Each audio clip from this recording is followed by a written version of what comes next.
going? It's that nerd Ryan here, and today we're going to try something a little different. I honestly couldn't think of a topic for today. I was going to review Solo, but I honestly want to go a little more in-depth on Solo than I was prepared for today. So today we're going to be actually rating Telltale's 16 best Star Wars theories that could still be true. So I kind of overlooked it a little bit. I didn't really fully cover it. So everything I think after 8 are going to be a surprise for me. But I do know a lot of Star Wars theories, so hopefully I won't have to read much of this, and I can just basically say what I recall of it, and then say what I think of it on a plausibility scale, on a cool scale, and on a overall of it. So number 1 is that Chewbacca is a secret rebel agent, basically that unbeknownst to Han and everybody else, it turns out Chewie was secretly working for the rebellion, and helped put plans together to basically get the original movie of A New Hope going. So for the believability of this, I kind of give it a 7 out of 10. It's possible that he could be a rebel agent even during or after Solo, or even before, considering how involved he was with the Jedi and with Yoda during the Clone Wars, and just how Wookiees have been treated by the Empire. Obviously, Chewbacca has no sympathy for the Empire, but could it possibly mean that he's a rebel agent? I don't 100% know, but I could see that. Coolness factor, though, I give it a 9 out of 10, making it an average of an 8 out of 10. So, next, Jar Jar it's Darth Jar Jar.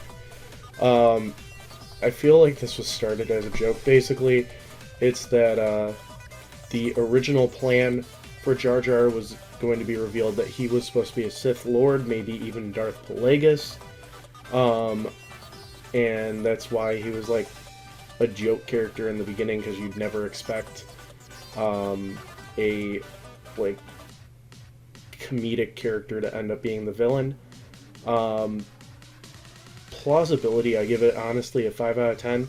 I mean, there's some things that like hint towards it possibly being a thing, but honestly, Jar Jar was originally planned to be like the Chewbacca of this trilogy, so I highly doubt that they would make the Chewbacca of this trilogy become a Sith Lord. It is interesting that him and Palpatine both come from the same planet. A lot of Jar Jar's talking during important events are with his hands moving, but I mean, that's just how Gungans are, so I highly doubt that that would be Jar Jar's thing. I mean, they even kind of like made fun of it in the comics. But yeah, so believability a 5 out of 10. Coolness, though, a 10 out of 10, making it a 7.5 out of 10. Uncle Owen and Aunt Beru became Stormtroopers. I've never heard this theory, so I'm going to just get to you guys really quick. One of the more uplifting yet also heartbreaking theories suggests that Luke's adopted parents, Uncle Owen and Aunt Beru, actually became Stormtroopers. According to some devoted fans, Luke carriers swapped places with those that killed them, and used the new job to sabotage the work of the Empire afterwards. However, the theory stays still that they died in A New Hope, which would be Luke never crossed their paths again, so they would have died on the Death Star, basically. Believability, considering that Owen and Beru are 1, very old, and 2, you can tell that they're basically pacifists, they don't want to get involved with the Empire. I give it a 1 out of 10, and coolness, I honestly give that a 1 out of 10 too, making it an average of a 1 out of 10. I just don't like it. It's kind of dumb. It overcomplicates everything. Number 4 is R2-D2 is narrating the entire story. So basically that this is all from R2 or 3PO's perspective. Most likely R2 though, because 3PO has his mind wiped. And that would kind of make sense. And also, it says that George Lucas basically confirmed this theory. So not only does it make sense, but Lucas confirmed it. I'm giving it a 10 out of 10. Coolness of it, I also give it 10 out of 10 because it's great to have R2 as the narrator. So I give it a 10 out of 10 average. Han is force sensitive, is number 5. Which basically, with how Han flies and everything like that, he has some sort of force sensitivity. It's possible, I mean, basically everybody's a little bit force sensitive. Just certain Jedi and stuff are able to use the force at their will. However, I feel that some people are. So, like, you have like a tier list of like Jedi, then people who have a higher sorry to say this, higher midichlorian count than usual people that have the average normal midichlorian count, and then people that got none. I feel like Han is in that above average tier, and that just helps him with piloting. Like, he can focus better with piloting and other stuff like that. Basically, it helps him be a better smuggler. I give it a 9 out of 10 believability. Coolness, 10 out of 10, making it a 9.5 out of 10. The Force is basically the best armor. It's basically plot armor. That's obvious. I'm going to just blow through that the Force is basically used as plot armor. 7 out of 10, but coolness factor 2 out of 10, making it a, let me do the math, 10, so it's a 5.5 out of 10. Qui-Gon Jinn is a bad Jedi. Basically, it's just that he is one of those like below average Jedis. Jedi mind tricks don't work. Council really doesn't like him for certain reasons. I think that's funny, but it's been confirmed that Qui-Gon's actually an amazing Jedi. And like he was highly looked after by people as an amazing Jedi. So 1 and 1, making this a 1 out of 10. Ewoks are carnivorous savages. And it's basically how they're like using all Stormtrooper armor at the end. It's like, well, where did the bodies go? And yeah, that's a good question. Where did the bodies go? I could highly believe that they're possibly, sorry, my drawer's acting weird. That they are cannibals. I could see that. I give it a 8 out of 10, and then for the coolness factor, I do give it a 5 out of 10, making it a 6.5 out of 10, just because, like, that's not cool. They're Ewoks. Anakin mind tricked Padme. Basically that they really didn't have any chemistry, and Anakin either knowingly or unknowingly used the Force to make Padme love him and care for him. I could kind of see that being a thing, because they did truly not have any chemistry, and they're 5 years apart in age, and just Padme knows better not to break her code. So I could see that as an 8 out of 10. Coolness factor will make it a 10 out of 10. Make it a 9 out of 10.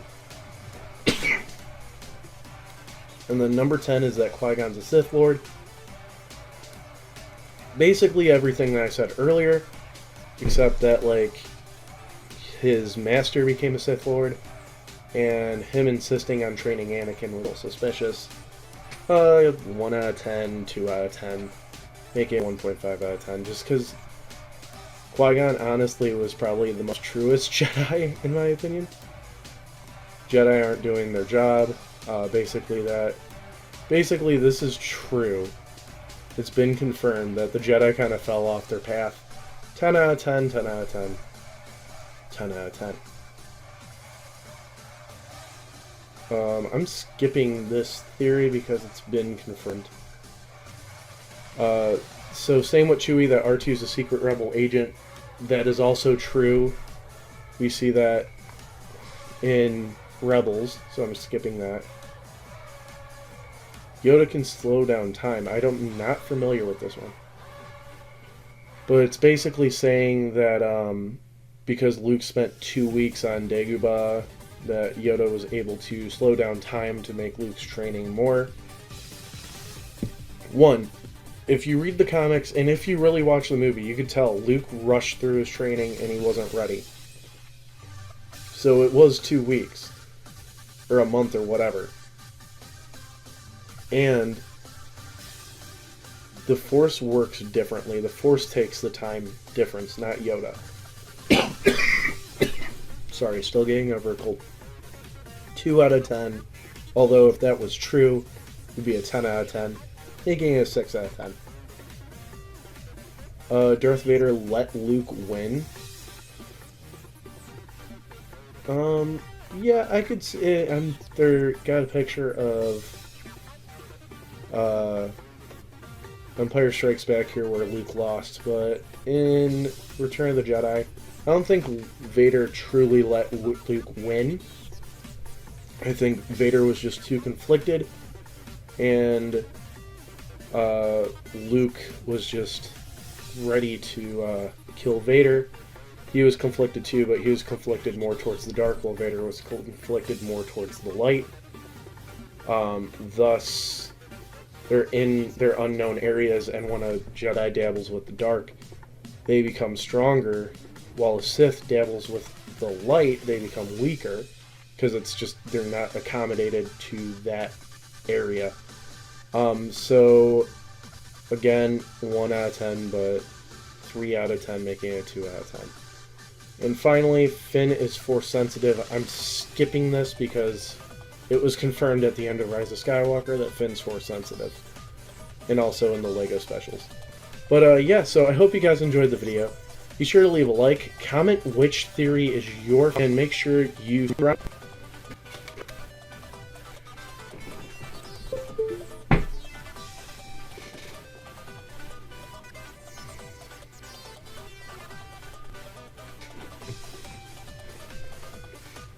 Just chilling at the lake, and I hear the pot is closing. Hope no one sees me.